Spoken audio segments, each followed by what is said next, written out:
వరంగల్ ఉప ఎన్నికల్లో టీఆర్ఎస్ పార్టీకి షాక్ ఇవ్వాలని బీజేపీ రాష్ట్ర అధ్యక్షుడు కిషన్ రెడ్డి ఓటర్లకు పిలుపునిచ్చారు. ఎన్డీఏ అభ్యర్థిగా డాక్టర్ దేవయ్య నామినేషన్ దాఖలు చేశారు. ఈ సందర్భంగా మాట్లాడిన కిషన్ రెడ్డి కాంగ్రెస్ పార్టీకి ఓటేస్తే మురిగిపోయినట్టేనన్నారు. ఈ ఎన్నికల్లో బీజేపీ టీఆర్ఎస్ పార్టీ మధ్య ప్రధానంగా పోటీ ఉంటుందన్నారు కిషన్ రెడ్డి. పార్టీ గెలుపు కోసం కార్యకర్తలందరూ కష్టపడి పనిచేయాలన్నారు.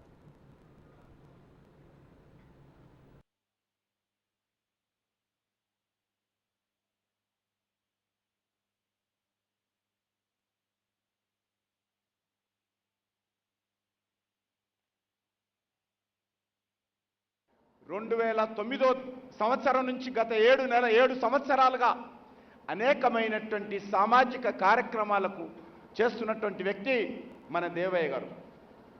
కాబట్టి ఈరోజు మనమందరం గుర్తుపెట్టుకోవాలి, ఆ రోజు తెలంగాణ ఉద్యమంలో కూడా అమెరికాలో ఉంటూ కూడా తెలంగాణ కోసం తెలంగాణ డెవలప్మెంట్ ఫోరం అని పెట్టి ఆ ఫోరం ద్వారా తెలంగాణ ఉద్యమంలో కీలక పాత్ర పోసి తెలంగాణ భావజాలాన్ని తెలంగాణ ప్రజల్లో తీసుకుపోవడం కోసం విశేషంగా కృషి చేసినటువంటి వ్యక్తి డాక్టర్ దేవయ్య గారిని ఈ సందర్భంగా మనవి చేస్తా ఉన్నాను. టీఆర్ఎస్ ప్రభుత్వం కానీ కాంగ్రెస్ ప్రభుత్వం కానీ అభివృద్ధి అంటే హైదరాబాద్నే చూస్తున్నారు. వాళ్ళు గతంలో కాంగ్రెస్ పార్టీ హైదరాబాద్ని అభివృద్ధి చేసింది, టీఆర్ఎస్ ప్రభుత్వం కూడా హైదరాబాద్లోనే చూస్తున్నది.